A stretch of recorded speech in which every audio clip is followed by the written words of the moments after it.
The sun scorched mercilessly overhead as Adelaide Forrester stumbled forward, her cracked lips parting in a silent plea for water. Her once elegant blue dress hung in tatters around her slender frame, dust caking every inch of fabric. 3 days lost in the New Mexico Territory desert had stripped away everything: her strength, her hope, and nearly her life. With each faltering step, the distant shimmer of what might be civilization wavered like a mirage, taunting her parched senses. Was it real? Or would she die here, another nameless victim claimed by the unforgiving wilderness of 1876? Adelaide's vision blurred as she crested yet another dune of sand and scrub. Her knees buckled, sending her tumbling down the slope. The impact knocked what little breath remained from her lungs. As darkness crept into the edges of her consciousness, she heard the distant thunder of hoofbeats. A hallucination, surely another cruel trick of her dying mind, but then came a shadow, blocking the punishing sun. A man's silhouette, broad-shouldered and topped with a wide-brimmed hat, dismounted from a chestnut stallion. His weathered face came into focus as he knelt beside her, concern etched in the lines around his eyes. "Miss, can you hear me?" His voice was deep, graveled by years of desert winds. Adelaide tried to respond, but her throat produced only a painful rasp. The stranger quickly uncorked his canteen and gently lifted her head, bringing the life-giving water to her lips. "Easy now," he cautioned as she gulped desperately. "Too much too fast will make you sick." When she'd had enough to wet her mouth, Adelaide whispered, "Thank you." Her voice sounded foreign to her own ears. "What in heaven's name are you doing out here alone?" the man asked, his blue eyes narrowed against the glare of the sun. "Lost," she managed. "Stagecoach, attacked, everyone." "I ran." Understanding dawned on his face. "The Butterfield robbery, heard about that 2 days back." He glanced around at the desolate landscape. "You've wandered far from the trail, miss." Adelaide tried to stand, but her legs refused to cooperate. "I don't know where to go," she admitted, desperation cracking her voice. The cowboy regarded her thoughtfully, then nodded as if coming to a decision. "Name's Samuel Redfield. I've got a ranch about 3 hours' ride from here." "Adelaide Forrester," she replied, clinging to the formality of proper introductions despite her dire circumstances. Samuel helped her to her feet, his strong hands steady and sure. "You can't stay out here, that's certain, and Oro Grande's too far in your condition." Adelaide swayed, fighting unconsciousness. "I have nowhere." Samuel's expression softened as he secured his canteen to his saddle. With practiced ease, he mounted his horse and reached down for her. "Then follow my trail home, Miss Forrester," he said simply. "At least until you're well enough to decide what comes next." Too weak to argue, Adelaide allowed him to pull her onto the horse. As they set off across the vast desert, Samuel's solid presence behind her was the first comfort she'd known in days. She didn't know this man, this Samuel Redfield, but as consciousness slipped away, she surrendered to the strange sense that perhaps, after a lifetime of careful planning that had led to disaster, this unplanned detour might be her salvation. When Adelaide next opened her eyes, she found herself lying on a simple but clean bed in a modest log cabin. Sunlight streamed through windows covered with thin cotton curtains that billowed gently in the breeze. For a moment, she couldn't remember how she'd gotten there, but then the memories rushed back: the stagecoach, the bandits, the endless days of wandering, and finally, the cowboy who had found her. She attempted to sit up, wincing at the pain that shot through her sunburnt skin. A middle-aged woman with kind eyes and gray streaked hair hurried to her side. "Easy there, miss. You've been through quite an ordeal." The woman adjusted the pillows behind Adelaide's back. "I'm Martha Wilson, housekeeper for Mr. Redfield. He brought you in yesterday, half dead from the heat." "How long have I been asleep?" Adelaide asked, accepting a cup of water from Martha. "Nearly a full day. It's morning now." Martha bustled about, straightening the covers. "Sam rode into town to fetch the doctor, just to be sure you're all right. Should be back soon." Adelaide sipped the water slowly, savoring its coolness. "This is Mr. Redfield's home," Martha nodded. "His ranch house. Modest compared to some, but Sam's never been one for showing off. The Lazy R isn't the biggest spread in the territory, but it's honest and well run." Looking around, Adelaide noted the simple furnishing's sturdy wooden chairs, a dresser with a mirror, a small bookshelf filled with well-worn volumes. Everything was clean and functional, with touches of comfort in the quilt covering her and the braided rug on the floor. He lives alone. Adelaide asked, immediately regretting the impropriety of her question. Martha didn't seem to mind. Since his pa passed 3 years back, yes, his mother died when he was just a boy. Sam keeps to himself mostly, though he's respected in these parts. The sound of horses outside drew Martha to the window. That'll be Sam with Dr. Barnes. She patted Adelaide's hand. Don't you worry, you're safe now. Minutes later, Samuel entered the room, followed by a portly gentleman carrying a medical bag. Samuel's eyes found Adelaide's immediately, and something in his expression, relief perhaps, made her heart flutter unexpectedly. Miss Forrester, he greeted, removing his hat. Good to see you awake. This is Dr. Barnes. The doctor approached with a friendly smile. Well now, young lady, you gave Mr. Redfield quite a scare. Let's have a look at you. As Dr. Barnes examined her, Adelaide was acutely aware of Samuel standing by the door, his tall frame leaning against the jamb, hat in hand. There was something reassuring about his presence, something solid in a world that had recently proven how quickly everything could be torn away. Dehydration, sunburn, exhaustion, Dr. Barnes concluded, packing away his stethoscope. Nothing that good food, water, and rest won't cure. You're a fortunate woman, Miss Forrester, another day in that desert. He left the sentence unfinished, but the implication was clear. Thank you, doctor, she said quietly. After Dr. Barnes departed with instructions for her care, Samuel approached the bed.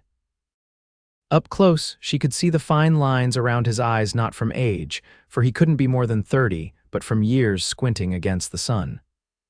His dark hair was cut short, and his jaw was strong beneath a few days' stubble. Martha will help you with anything you need, he said, his deep voice betraying a hint of awkwardness. There are some women's things in the trunk at the foot of the bed. They belong to my mother, might not be the latest fashion, but they're clean and whole. Adelaide felt tears spring to her eyes at this unexpected kindness. Mr. Redfield, I don't know how to thank you, he shifted, uncomfortable with her gratitude. No need, couldn't leave you out there. He cleared his throat. When you're feeling stronger, we can talk about getting you to wherever you're headed. The thought hit Adelaide like a physical blow. Where was she headed?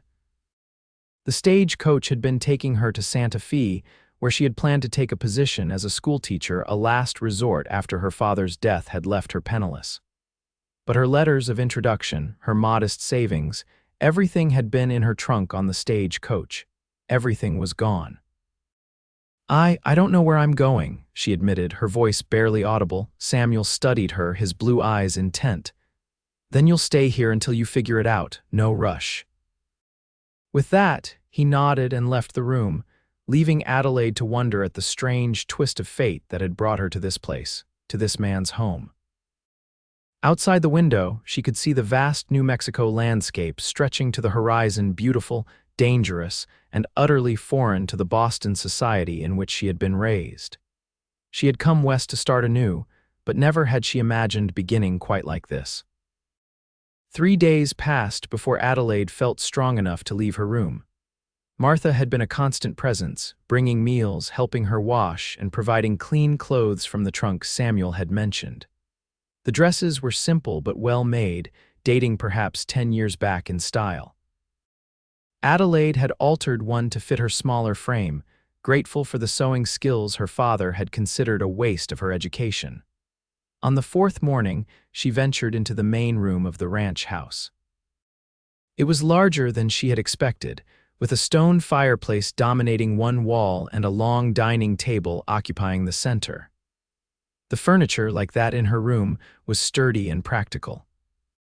Bookshelves lined another wall, filled with volumes that surprised her: histories, scientific journals, and classic literature.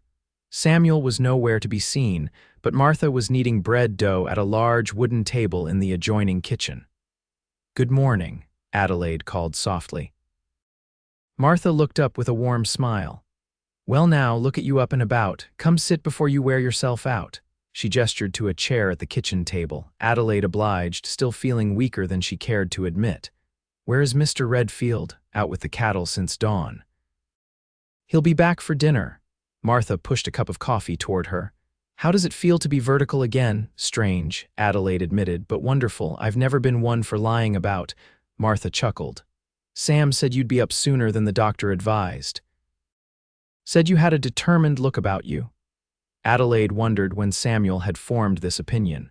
He'd visited her room only twice since that first day, both times briefly inquiring about her health before making a hasty exit. His reticence puzzled her, especially given his initial kindness.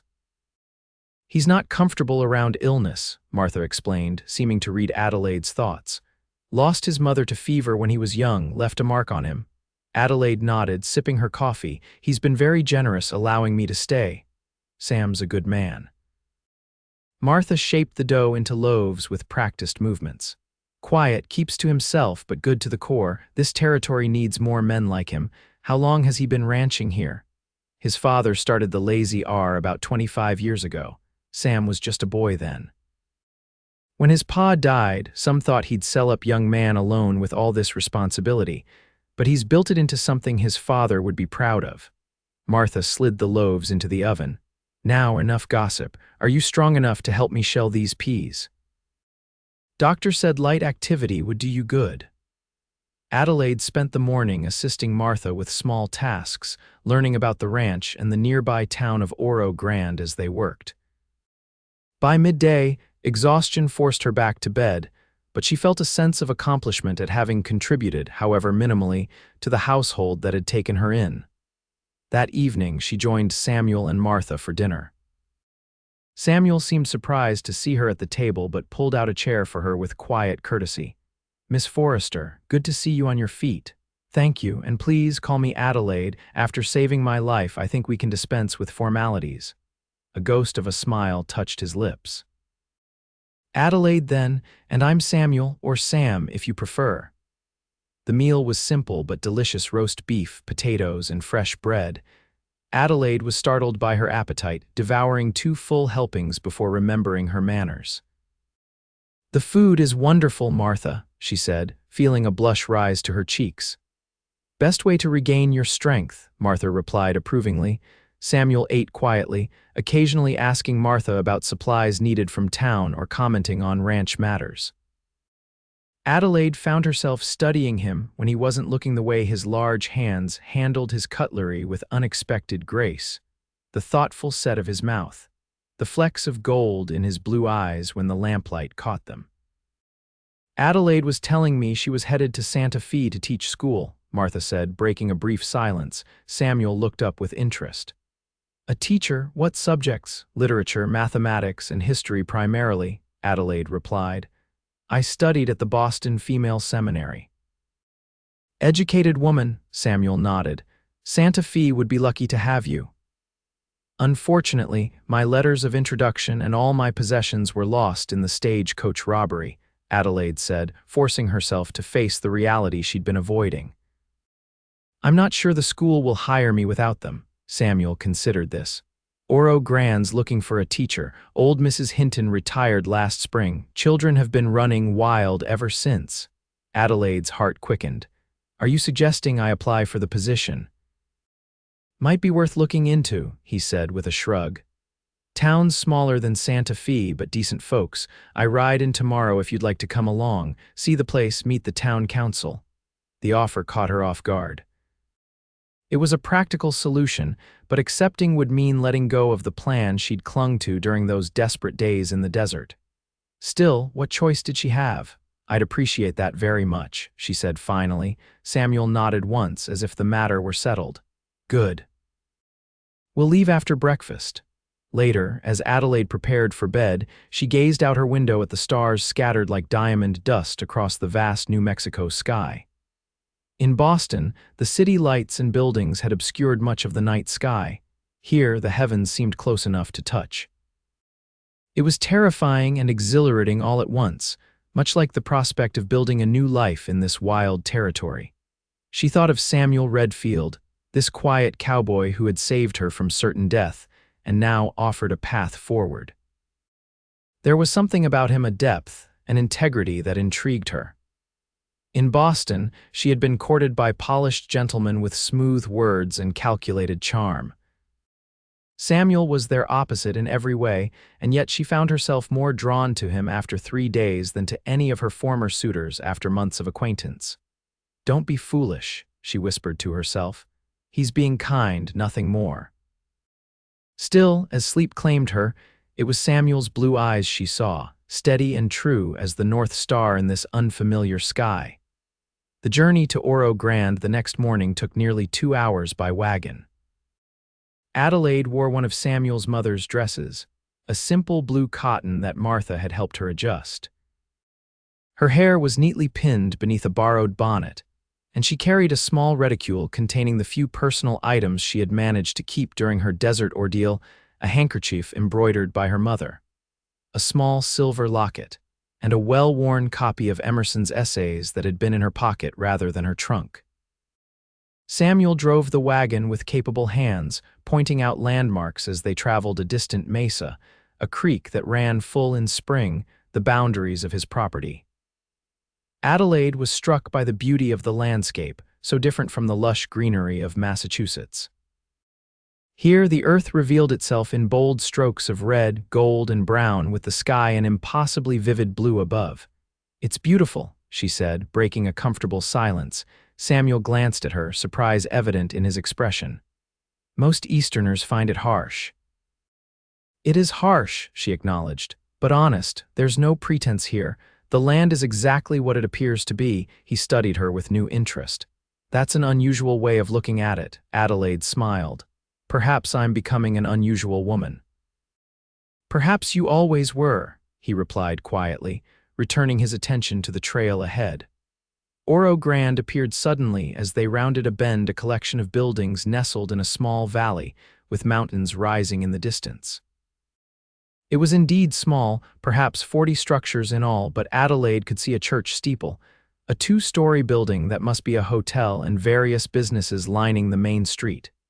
"It's larger than I expected," she admitted as they entered the town, growing fast.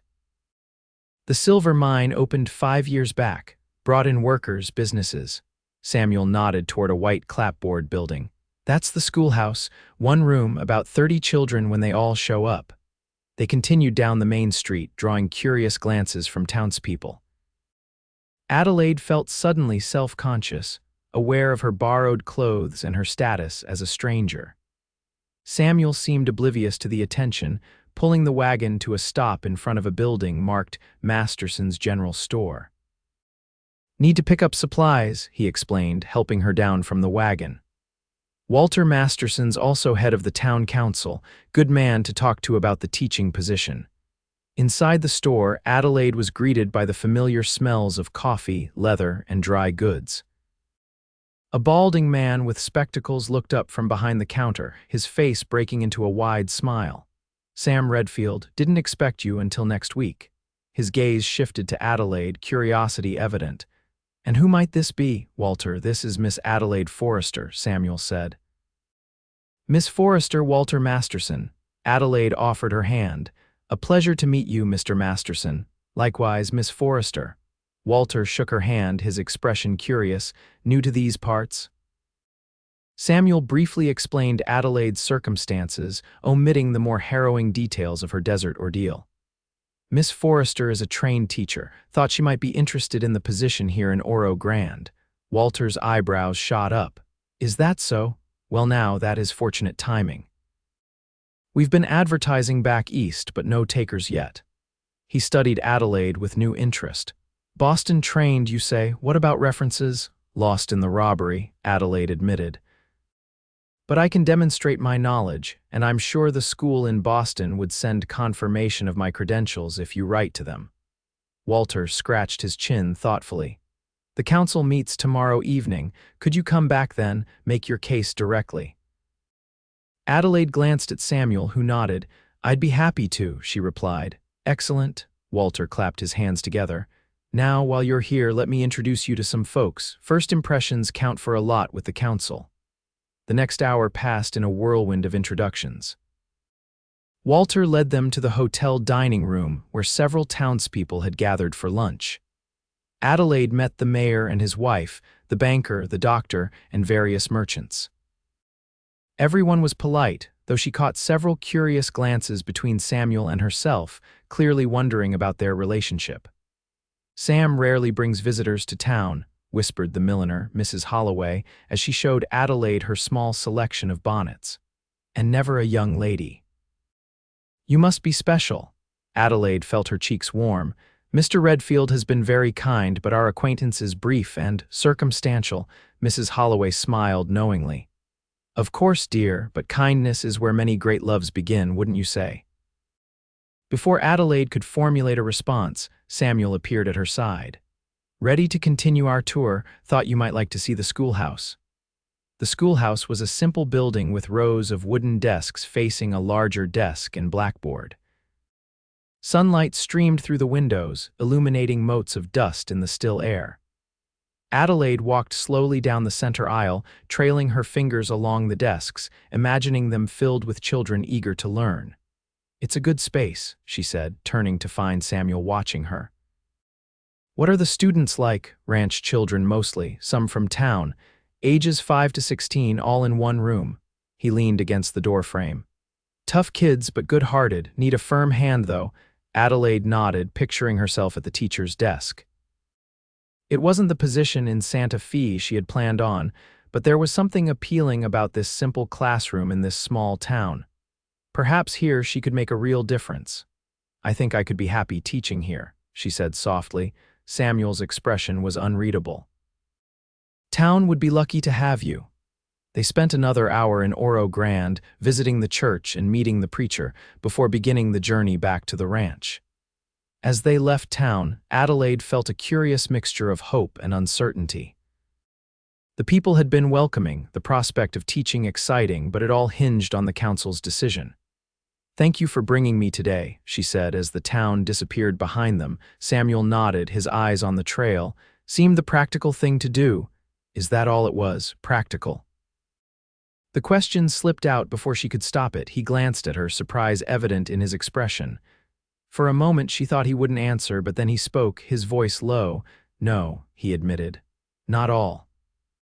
The simple admission hung between them for the remainder of the journey home, neither elaborating, both aware that something had shifted in their tentative relationship. As the ranch came into view, Adelaide realized with a start that she had begun to think of it as home, this place she had known for less than a week. Belonging to this man she was only beginning to understand. Martha greeted them with fresh lemonade and questions about their visit to town. As Adelaide described the people she'd met and the schoolhouse, she was aware of Samuel watching her, his expression thoughtful. Later, as she helped Martha prepare dinner, she caught him looking at her again from his place by the fireplace where he was reading a newspaper. That night, as she lay in bed listening to the unfamiliar sounds of the ranch cattle lowing in the distance, the creak of the windmill, the occasional howl of a coyote, Adelaide considered her situation. If the council offered her the teaching position, she would have a purpose again, a way to support herself. She could find lodgings in town, begin to build a life. The thought should have been comforting, yet she felt an unexpected pang at the idea of leaving the ranch, of leaving Samuel. "Don't be absurd," she whispered to herself. "You barely know the man." Yet in some ways, she felt she knew him better than men she had associated with for years in Boston. Samuel Redfield was genuine in a way few people were. What you saw was what you got, with no pretense or hidden motives. His quiet strength and understated kindness had affected her more deeply than she cared to admit. Sleep eluded her, and she found herself rising to sit by the window, gazing out at the moonlit landscape. Movement caught her eye, a figure walking toward the barn. Samuel. What was he doing awake at this hour? Without consciously deciding to, Adelaide wrapped a shawl around her shoulders and slipped out of her room. The house was silent as she made her way to the front door. Outside, the air was cool, the night alive with the chirping of insects. She hesitated, suddenly aware of the impropriety of following a man to his barn in the middle of the night, but curiosity drove her forward. The barn door stood partially open, a lantern's glow spilling out onto the packed earth. Adelaide approached quietly, pausing at the entrance. Inside, Samuel sat on a bale of hay, a small book open in his hands. He looked up at her slight movement, surprise evident on his face. "Adelaide, is something wrong?" "No," she said quickly. "I couldn't sleep and saw you come out here. I'm sorry for intruding." He closed the book, setting it aside. "Not intruding, just thinking." Adelaide stepped into the barn, drawn by something in his voice.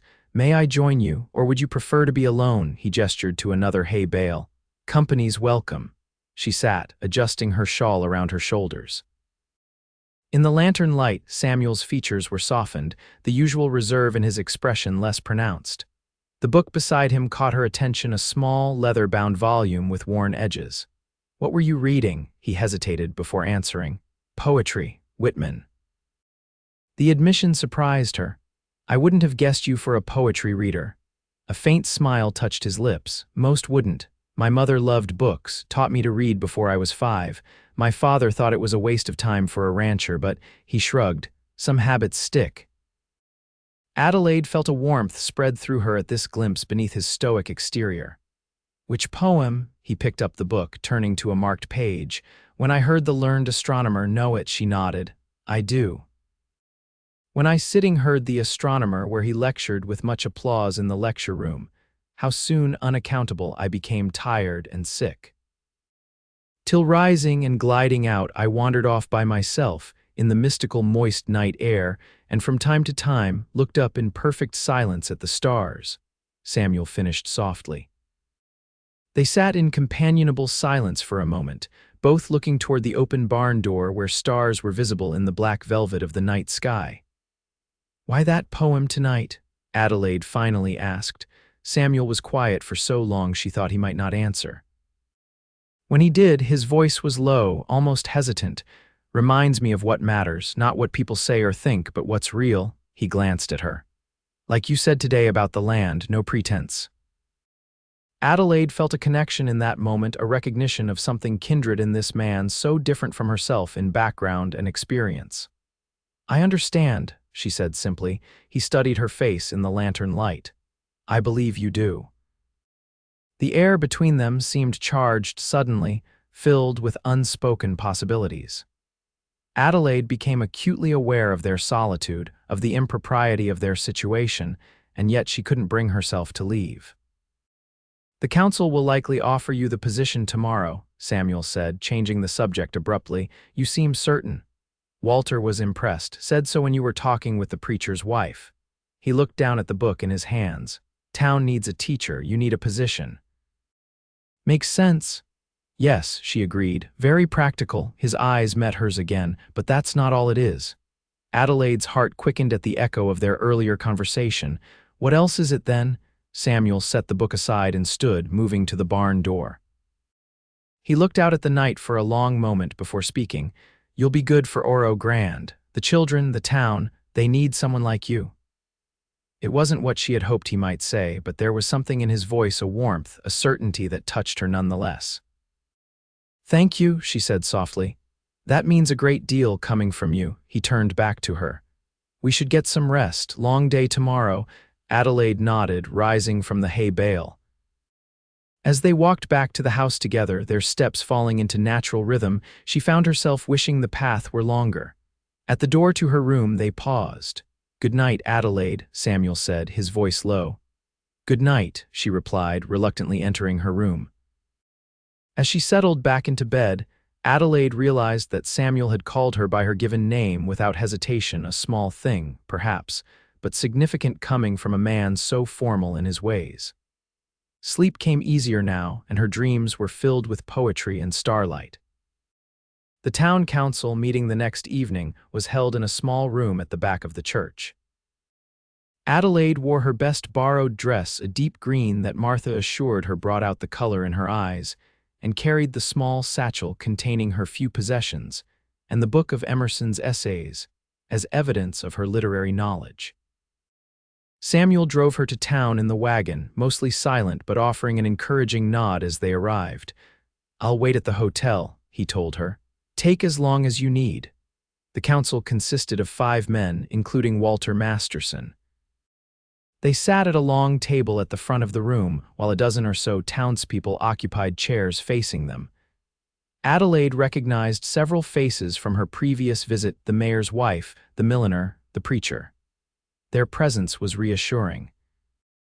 "Miss Forrester," began the mayor, a portly man named Hargrove, "we understand you wish to apply for the position of schoolteacher in Oro Grande." Adelaide stood, straightening her shoulders. "Yes, sir. I believe I have the qualifications and experience necessary to provide an excellent education to the children of your community." For the next hour, the council questioned her about her background, her training, her teaching philosophy, and her knowledge of various subjects. Adelaide answered confidently, drawing on her years of study and her brief experience teaching at a girls' school in Boston.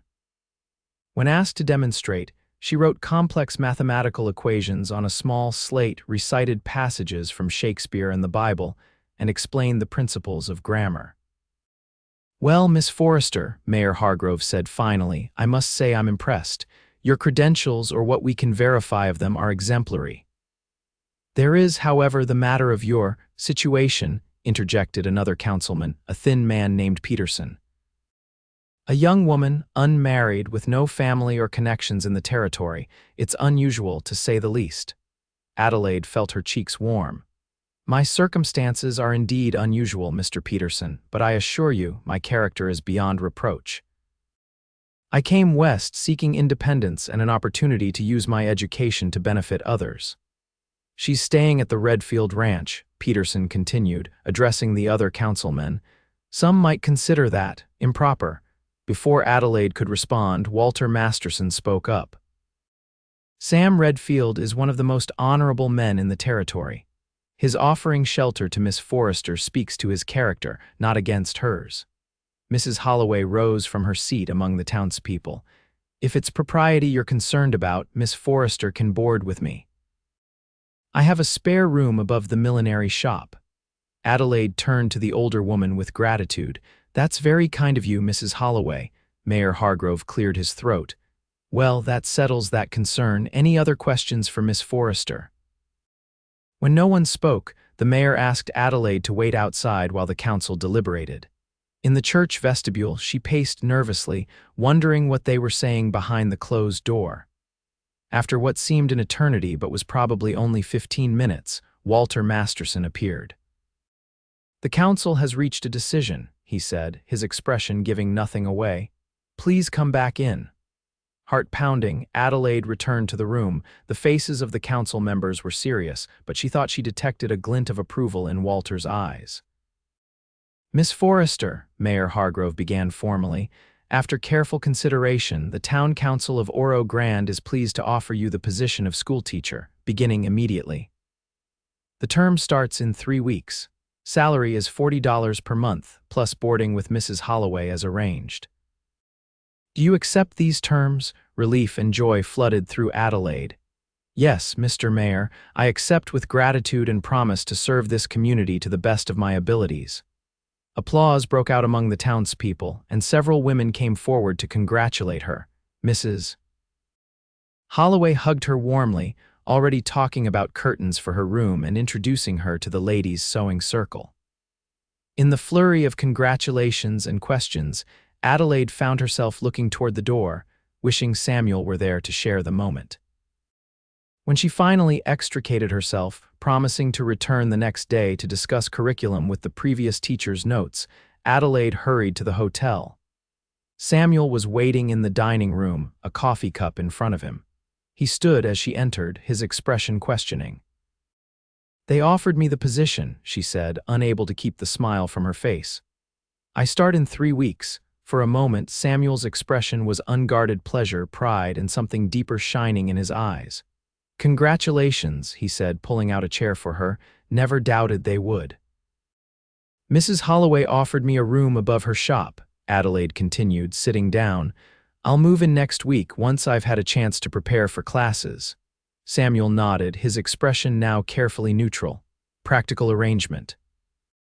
"Yes, very practical," she agreed, feeling a strange disappointment at his matter-of-fact response.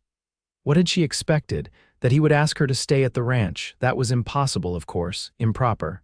And yet, they rode back to the ranch in relative silence, each lost in thought. The moon rose over the desert landscape, bathing everything in silver light. Adelaide found herself memorizing the scene, knowing her days at the ranch were now numbered. At the house, Martha was waiting up, eager for news. She embraced Adelaide when she heard about the teaching position, genuinely delighted. "Oh, we must celebrate. I've got a special apple pie I've been saving. Sam, fetch that bottle of blackberry wine your father put up years back." The three of them sat at the kitchen table, eating pie and sipping the sweet wine.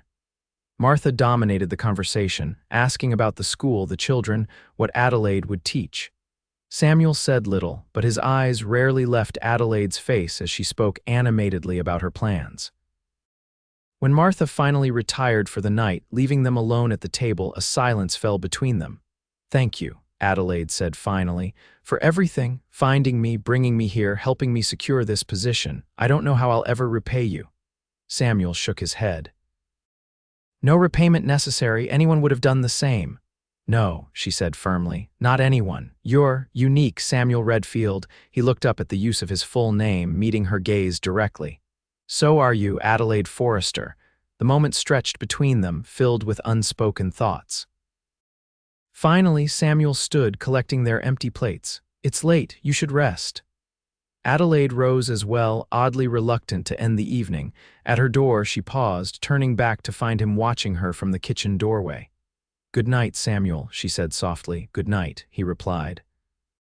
"And Adelaide, I'm proud of what you accomplished today." His words warmed her more than the wine had, staying with her as she prepared for bed. Outside her window, the New Mexico night spread vast and mysterious. 3 weeks ago, she had been in Boston, her future mapped out in predictable patterns. Now everything was different. She was different.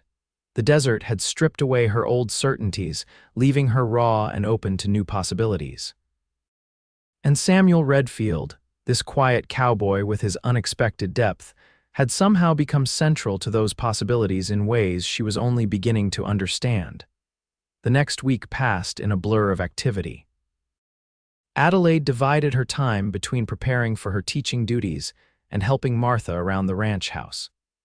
She visited Oro Grande twice more, once to review the previous teacher's materials and again to meet with Mrs. Holloway about her living arrangements. Each time, Samuel drove her to town, waited patiently while she conducted her business and brought her home again, his manner unfailingly courteous but increasingly reserved. The night before she was to move to Mrs. Holloway's, Adelaide found herself unable to sleep. The thought of leaving the ranch filled her with an unexpected sadness. In just 2 weeks, this place had become more of a home than anywhere she had lived since her father's death. Martha's motherly care, the comfort of the simple room that had sheltered her recovery, the vast beauty of the landscape, all had worked their way into her heart. And Samuel most of all. Rising from bed, she wrapped her shawl around her shoulders and slipped out to the porch. The night was cool, the sky ablaze with stars. She sat on the wooden step, drawing her knees up to her chest. "Can't sleep," Samuel's voice startled her. He emerged from the shadows at the end of the porch, a cup of coffee in his hand. "No," she admitted. "Too much on my mind, I suppose." He sat beside her, careful to maintain a proper distance. "Second thoughts about teaching?" "No, not that."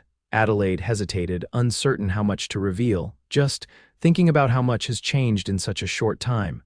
Samuel nodded, his profile strong against the starlit sky. "Life can turn on a dime out here. Desert teaches you that. It's not just the circumstances," she said softly. "I feel changed. As if the person who boarded that stagecoach in Santa Fe doesn't exist anymore." He turned to look at her then, his expression thoughtful. "Desert changes people.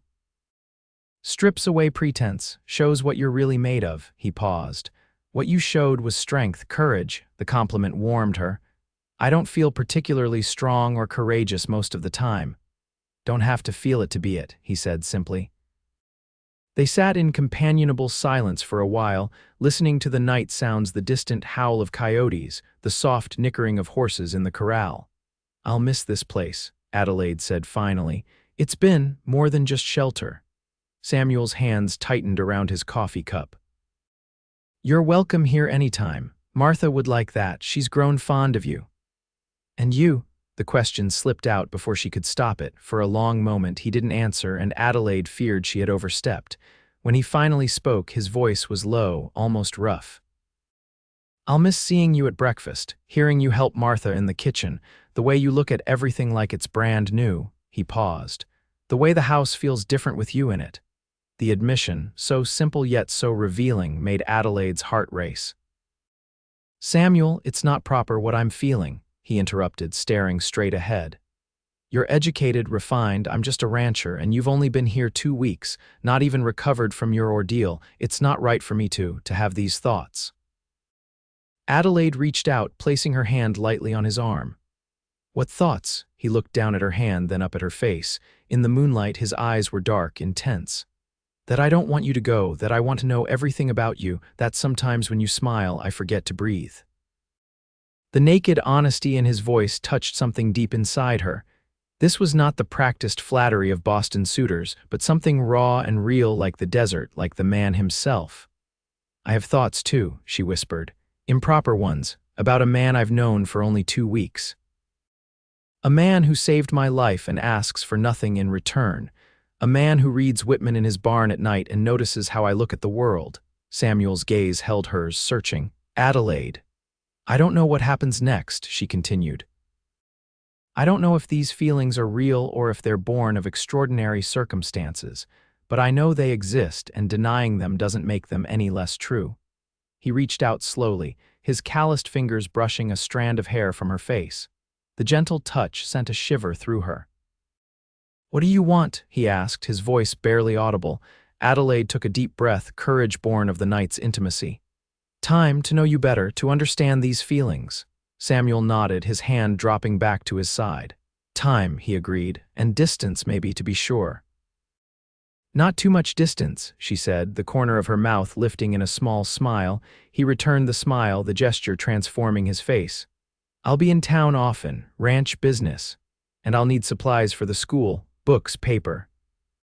"Practical reasons to meet," he said, echoing their earlier conversation. "Not just practical," Adelaide replied softly. Samuel's smile deepened. "No, not just practical." The tension between them eased, replaced by a quiet understanding. Whatever was happening between them would need time to grow, to prove itself real beyond the extraordinary circumstances of their meeting. But for now, this acknowledgement was enough, this shared awareness of possibility. When Adelaide finally returned to her room, sleep came easily, her dreams filled with the promise of tomorrow rather than the uncertainties of yesterday. The move to Mrs. Holloway's rooms above the millinery shop went smoothly. Samuel helped transport Adelaide's few possessions, the clothes Martha had altered for her. A quilt Martha insisted she take, and a small wooden box Samuel had made for her to hold personal items. The parting at the ranch was emotional, with Martha hugging her tightly and extracting promises of frequent visits. "You're always welcome here," Martha said firmly. "This is your home too now, whenever you need it." As they drove away, Adelaide looked back at the ranch house, memorizing its outline against the blue sky. Beside her, Samuel was quiet, his eyes on the trail ahead. Mrs. Holloway's quarters proved comfortable, a bedroom and small sitting room above her shop, simply but cheerfully furnished. The older woman was delighted to have company, immediately involving Adelaide in town gossip and introducing her to the steady stream of customers who visited the shop. "Everyone's eager to meet our new teacher, Mrs. Holloway explained as yet another curious woman examined the new fall bonnets while stealing glances at Adelaide. "We haven't had one so young and pretty in years." Adelaide blushed at the description but smiled politely at the customers. By the end of her first day in town, she had met what felt like half the population of Oro Grande and had been invited to 3 different Sunday dinners. The following weeks were a whirlwind of preparation for the school term. Adelaide reviewed the available textbooks, organized the classroom, and created lesson plans for students of varying ages and abilities. She also became acquainted with the town's rhythms, the bustling mornings at the general store, the midday quiet as people retreated from the heat, the evening gatherings at the hotel dining room or the small saloon at the edge of town. Samuel came to town twice that first week, ostensibly on ranch business. Both times he called at the millinery shop, asking after Adelaide's comfort and offering to bring anything she needed from the ranch. Their conversations were brief, constrained by Mrs. Holloway's curious presence, but the look in his eyes when he saw her spoke volumes. On the Sunday before school was to begin, Adelaide accepted an invitation to dinner at Walter Masterson's home. To her surprise and delight, Samuel was also present, along with the mayor and his wife, the banker and his daughter, and the young doctor who had recently set up practice in town. "Sam rarely accepts social invitations," Mrs. Masterson whispered to Adelaide as they prepared to sit for dinner. "Consider yourself special." Throughout the meal, Adelaide was aware of Samuel watching her, his eyes following her as she conversed with the other guests. She found herself performing for him in a way showing her wit, her intelligence, her social graces. When the ladies withdrew to the parlor while the men enjoyed cigars, Mrs. Hargrove, the mayor's wife, sat beside her on the settee.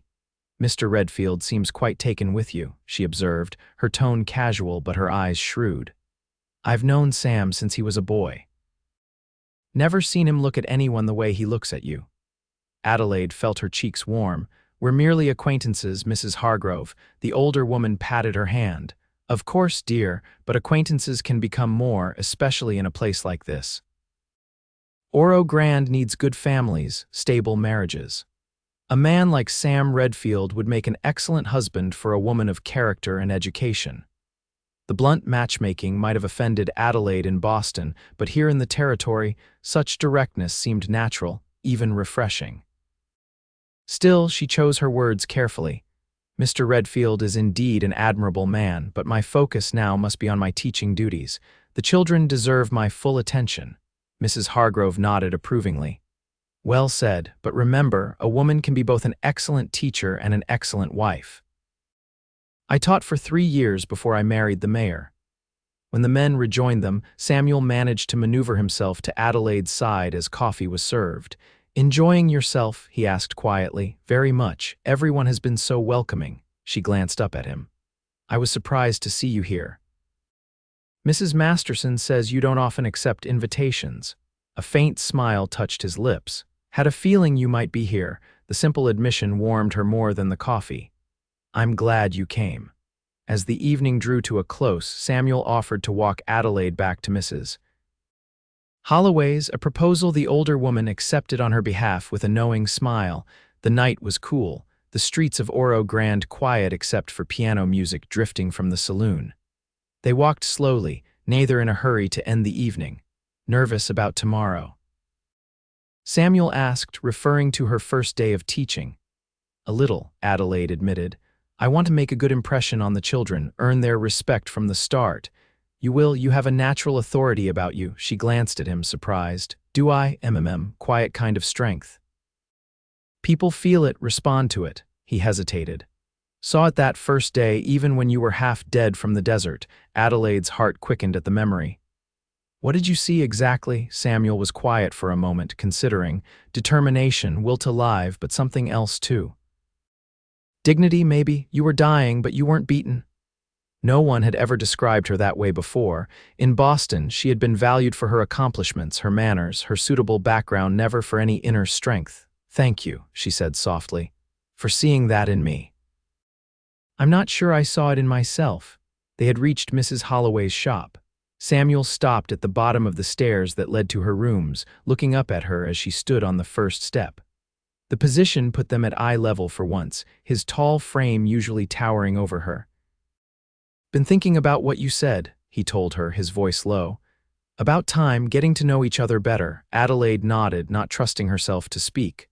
"Sunday dinners at the ranch," he continued. "If you'd like, Martha misses you, and I'd like to know you better, properly." The invitation was both proper and promising a chance to spend time together in a respectable setting, to learn about each other away from the extraordinary circumstances of their meeting. "I'd like that very much," she replied. Samuel's smile was brief but genuine. "Good. I'll come for you next Sunday at noon." He hesitated, then reached for her hand. His calloused fingers were gentle as he raised it to his lips in a gesture both old-fashioned and unexpectedly gallant. The brief touch sent warmth spreading up her arm and into her chest. "Good night, Adelaide," he said softly. "Good luck tomorrow." "Good night, Samuel," she replied, her voice barely above a whisper. As she watched him walk away, his tall figure gradually disappearing into the darkness, Adelaide realized that for the first time since her father's death, she was looking toward the future with anticipation rather than anxiety. Whatever was growing between them felt right, as natural as the desert blooming after rain. Adelaide's first day of teaching went better than she had dared hope. 27 students, ranging from 5 to 16 years of age, filed into the schoolhouse that Monday morning, eyeing their new teacher with varying degrees of curiosity, suspicion, and excitement. By day's end, she had established her authority, assessed the general educational level of each age group, and begun to identify which children would need special attention. The days settled into a comfortable routine. Mornings and afternoons were filled with lessons reading and writing for the younger children, mathematics and history for the older ones. Adelaide introduced poetry and literature to all age groups, finding that even the most reluctant students responded to the rhythm of verse and the excitement of well-told stories. Evenings were spent preparing lessons, grading papers, and occasionally joining misses. Holloway for social calls or church functions. Adelaide quickly became a respected figure in Oro Grande, her education and Eastern manners lending her a certain prestige while her genuine interest in the community endeared her to the townspeople.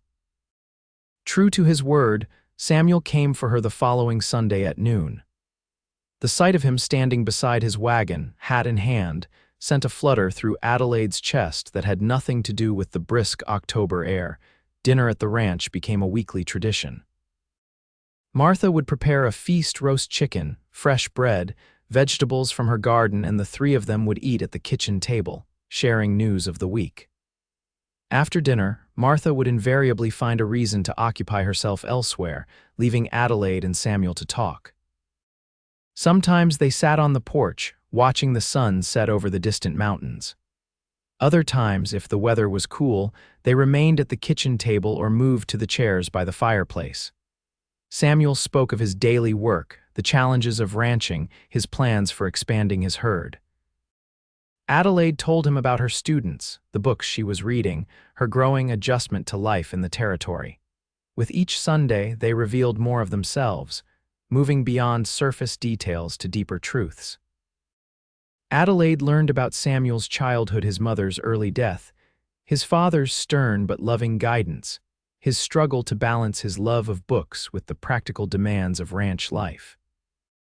In turn, she shared her own history, her privileged upbringing, her father's financial ruin and subsequent death, her decision to come west rather than accept a loveless marriage proposal from her father's former business partner. "He was nearly 50, she confessed one evening as they sat by the fire. "Respected, wealthy, willing to settle my father's debts. Everyone said I should be grateful for the offer." Samuel's expression darkened. "Man twice your age using your father's debts as leverage. Nothing to be grateful for there." His indignation on her behalf warmed her.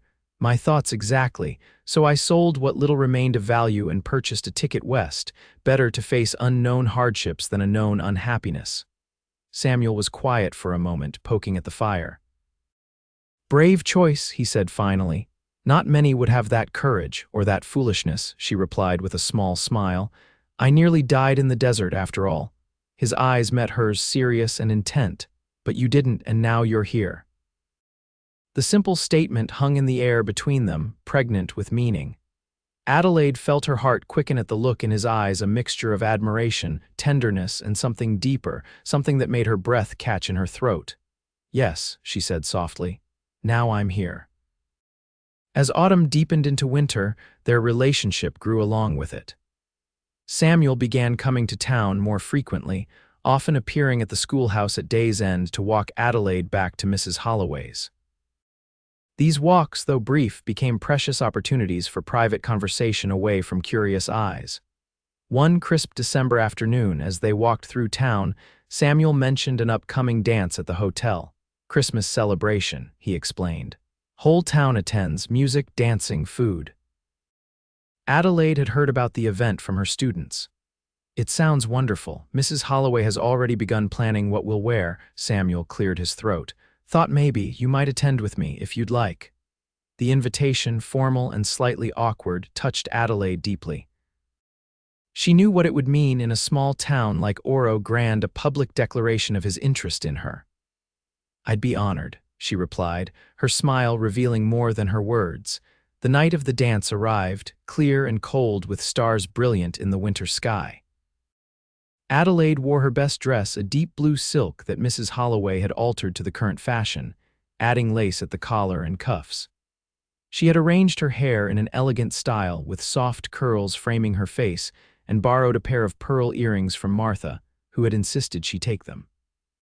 Been saving them for a special occasion, Martha had said. This qualifies. When Samuel arrived to escort her to the hotel, his reaction was everything Adelaide could have wished for. He stood motionless in Mrs. Holloway's parlor, hat in hand, his eyes widening as he took in her appearance. You look beautiful, he said simply, the sincerity in his voice worth more than any elaborate compliment. Samuel himself had made an effort with his appearance. His usual ranching clothes had been replaced by a well-cut dark suit, white shirt and string tie. His hair was neatly trimmed, his face freshly shaved. The formal attire suited him, emphasizing his broad shoulders and tall frame. You clean up rather well yourself, Mr. Redfield, Adelaide told him, enjoying the hint of color that rose to his cheeks. The hotel dining room had been transformed for the occasion. Evergreen boughs and red ribbons decorated the walls, tables had been pushed aside to create a dance floor, and lanterns cast a warm glow over the assembled townspeople.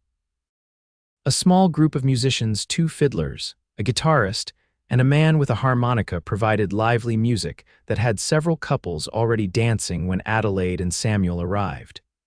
Their entrance caused a momentary lull in conversation, followed by a flurry of greetings and compliments. Adelaide was conscious of the speculative glances exchanged among the townspeople, the knowing smiles that followed them as Samuel led her to the refreshment table. Punch, he offered, seemingly oblivious to the attention they were receiving. Yes, thank you, she replied, accepting the cup he handed her. They stood at the edge of the dance floor, watching the couples whirl past. Adelaide recognized many of her students' parents among the dancers, along with the mayor and his wife, the banker and his daughter, and various merchants and ranchers from the surrounding area. Would you like to dance? Samuel asked, his voice betraying a hint of nervousness. Adelaide smiled up at him. Very much. Samuel led her onto the floor just as the musicians began a waltz. His hand at her waist was gentle but sure as he guided her into the steps of the dance. To her surprise, he moved with confidence and grace, his natural physical coordination translating well to the dance floor. You dance beautifully, she told him, genuinely impressed. Where did you learn? A faint smile touched his lips. My mother taught me. Said every gentleman should know how to dance, no matter where he lived. She was right, Adelaide replied, enjoying the way he expertly navigated them around the crowded floor. You're full of surprises, Samuel Redfield. His eyes met hers, warm and intent. Hope to keep surprising you for a long time, Adelaide Forrester. The simple statement, with its implication of a shared future, made her heart race. As they continued to dance, Adelaide was aware of nothing but the feel of his hand at her waist, the warmth in his eyes, and the music that carried them around the room in perfect harmony. They danced several more times throughout the evening, but also socialized with others, Adelaide chatting with the mothers of her students, Samuel discussing cattle prices with fellow ranchers.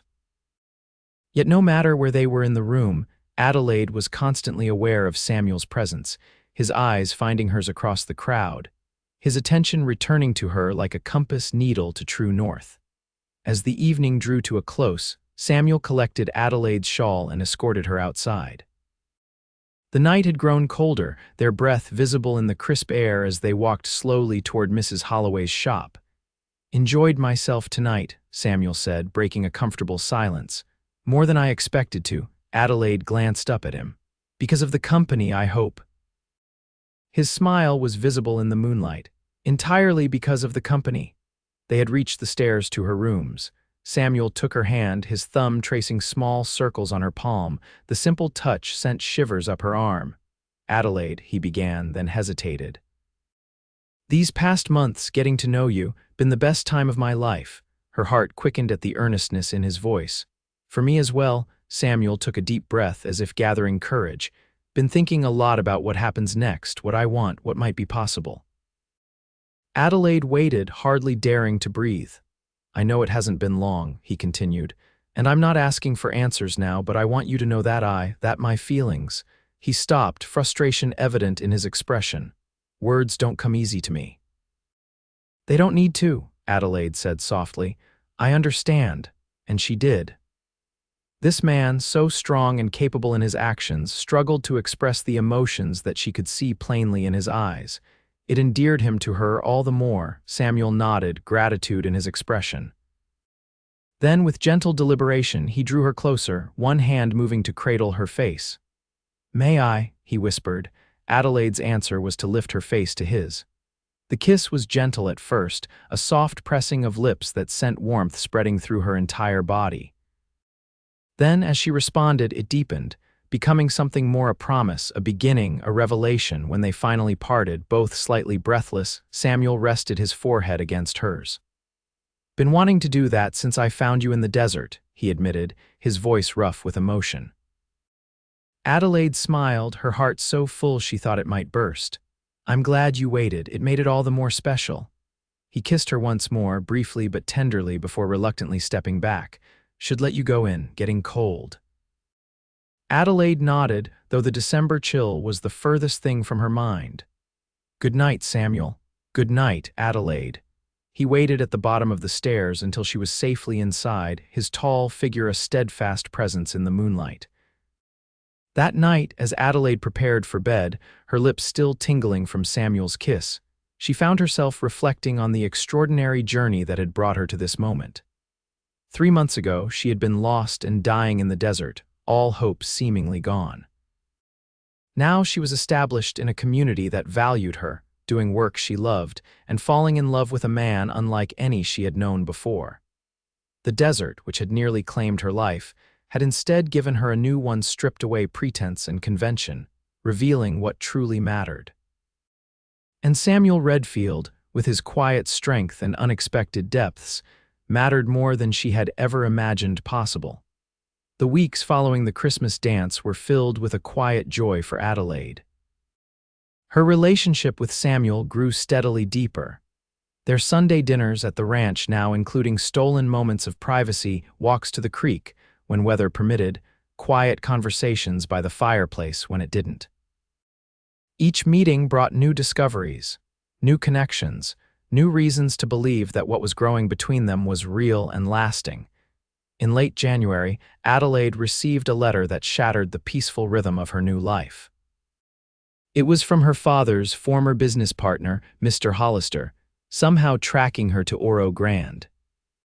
The contents were both disturbing and threatening. He claimed she had taken items belonging to him before leaving Boston, demanded their return or financial compensation, and implied he might come west to collect in person if she didn't comply. The accusations were false. Adelaide had taken nothing that wasn't rightfully hers, but the threat of Hollister's appearance in Oro Grande filled her with dread. She remembered his cold eyes, his possessive manner, the way he had looked at her as if she were another asset to acquire. Samuel found her on the schoolhouse steps after classes, the letter clutched in her trembling hands. One look at her face told him something was wrong. "Adelaide, what is it?" She wordlessly handed him the letter. His expression darkened as he read, jaw tightening with each line. "These claims," he said when he'd finished, "they true?" "No," she replied firmly. I took nothing that wasn't mine by right. Small keepsakes of my mother's, my own personal items, books my father had given me. Mr. Hollister had no claim to any of it. Samuel nodded, believing her without question. Then we'll handle this together. The simple declaration, "we'll handle this," brought tears to Adelaide's eyes. Not "you'll handle this" or even "I'll handle this," but "we'll handle this together." He's a powerful man, she warned. Used to getting his way. Samuel's expression was resolute. Not out here, he isn't. Different rules in the territory. With Samuel's encouragement, Adelaide drafted a response to Hollister, firm, clear, and unequivocal in its rejection of his claims. She also wrote to a sympathetic former neighbor in Boston, requesting information about Hollister's current circumstances. The response came weeks later. Hollister had suffered financial reversals and was desperately seeking funds. The neighbor doubted he could afford to travel west, suggesting the letter was likely an attempt to intimidate Adelaide into sending money. The news was reassuring, but the incident had shaken Adelaide more than she cared to admit. It reminded her of the vulnerability of her position, a single woman in a frontier town, dependent on her own earnings and the goodwill of others. Samuel sensed her unease. One Sunday in early March, as they walked along the creek after dinner, he broached the subject that had been increasingly on his mind. "Been thinking," he began, his voice carefully casual, "about the future, your future, our future, maybe." Adelaide's heart quickened. "Have you?" He nodded, stopping to face her. "No, it hasn't been long, some might say too soon, but out here life doesn't always wait for proper timing." He took her hands in his expression serious. "Adelaide Forrester, I love you. Think I started falling the moment I found you in that desert. Kept falling every day since." Tears sprang to Adelaide's eyes at the simple declaration. "Samuel, let me finish," he said gently. "Not good with words, but need to say this right." He took a deep breath. "You're the strongest, smartest, most beautiful woman I've ever known. Can't imagine my life without you in it. Don't want to try." He reached into his pocket and withdrew a small ring, a simple gold band set with a single pearl. "Belonged to my mother," he explained. "Would be honored if you'd wear it, as my wife." Adelaide felt tears spilling down her cheeks, but made no move to wipe them away.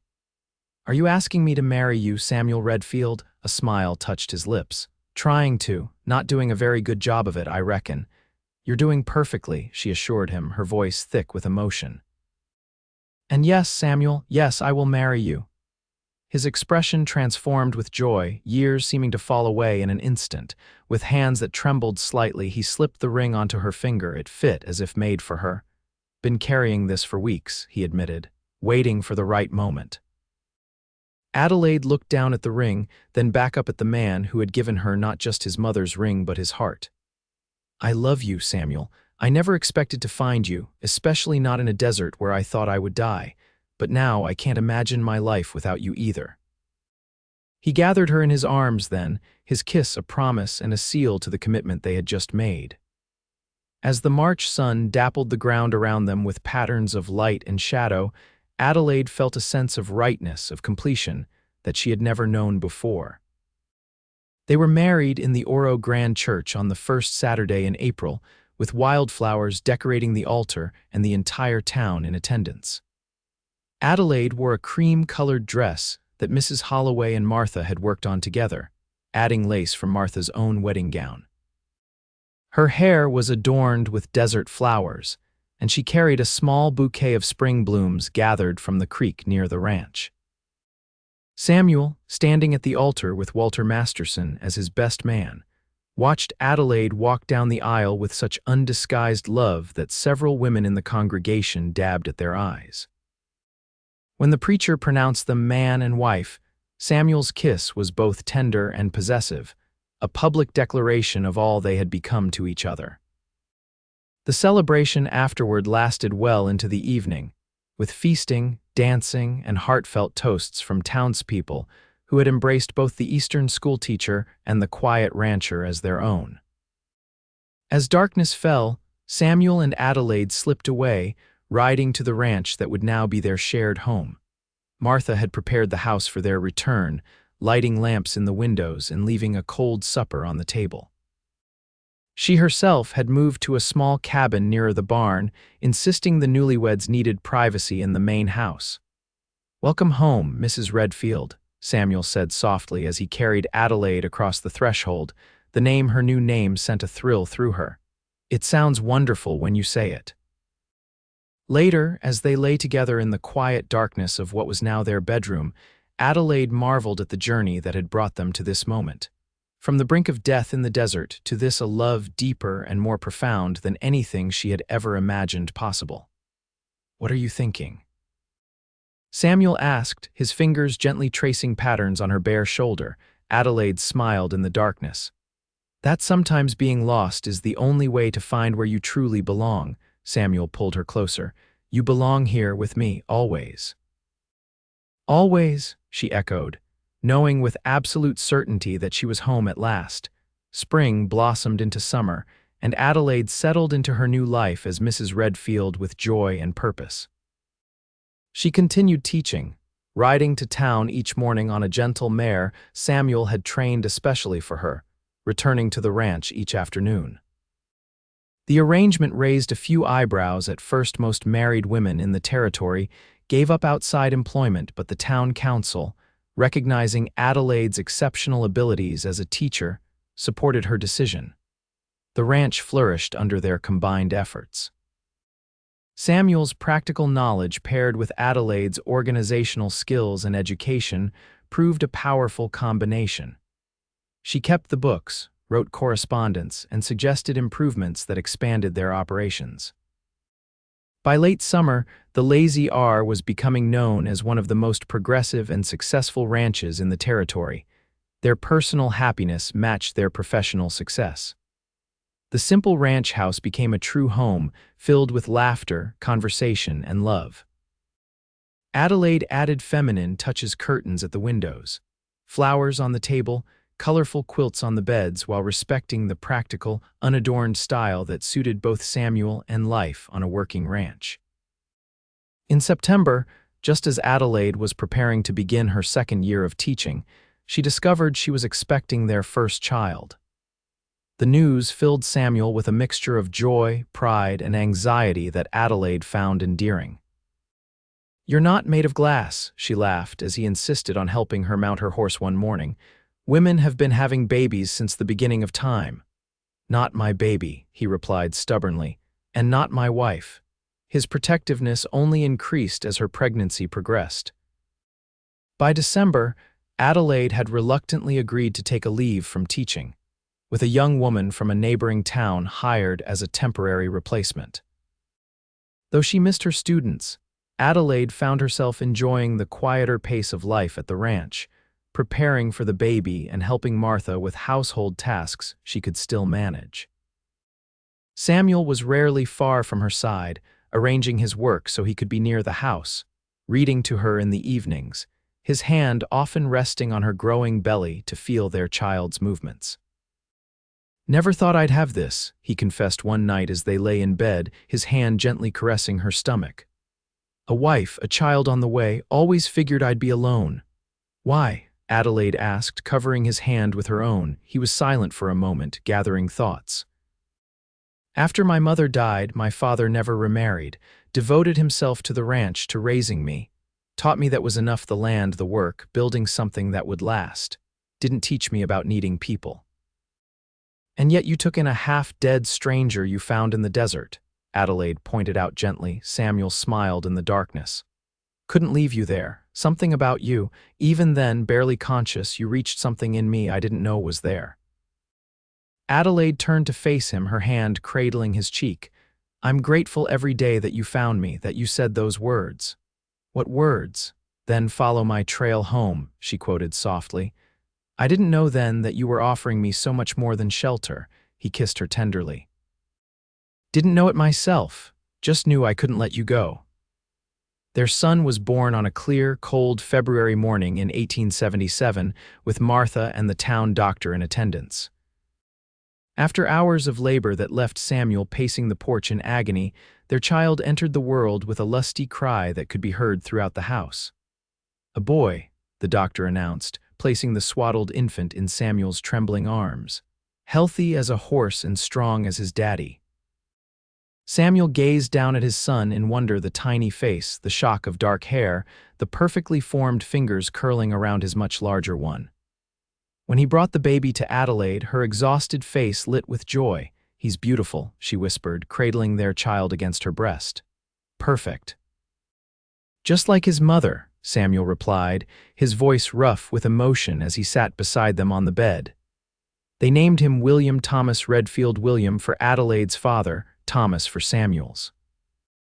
The name suited him, strong and traditional, with roots in both their pasts, but promising a future uniquely his own. Life with a newborn brought challenges neither had anticipated, but also joys beyond measure.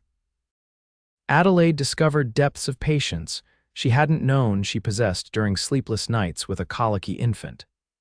Samuel revealed a natural ease with his son that surprised them both, his large, work-roughened hands incredibly gentle as he changed, bathed, and rocked the baby. By the time spring arrived, they had settled into a new rhythm as a family of 3. Adelaide resumed teaching part-time, bringing William with her to school 3 days a week. The arrangement was unconventional but embraced by the community, with older students taking turns holding the baby while Adelaide taught. Samuel adjusted his ranch schedule to care for his son on days Adelaide was in town, a sight that raised eyebrows but earned respect among the other men of Oro Grande. As William grew from infant to toddler, the bond between father and son deepened.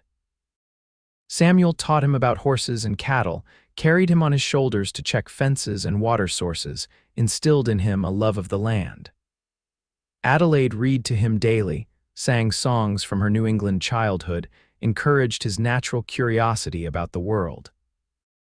Together, they created a family that blended the best of both their backgrounds, Samuel's frontier practicality and connection to the land with Adelaide's education and cultural refinements. William thrived in this rich environment, growing into a sturdy, curious child with his father's blue eyes and his mother's quick mind. In the spring of 1879, their family expanded again with the birth of a daughter, Sarah Martha Redfield. If William was Samuel's shadow, Sarah quickly became Adelaide's observant, thoughtful, with a natural affinity for books and learning that delighted her mother.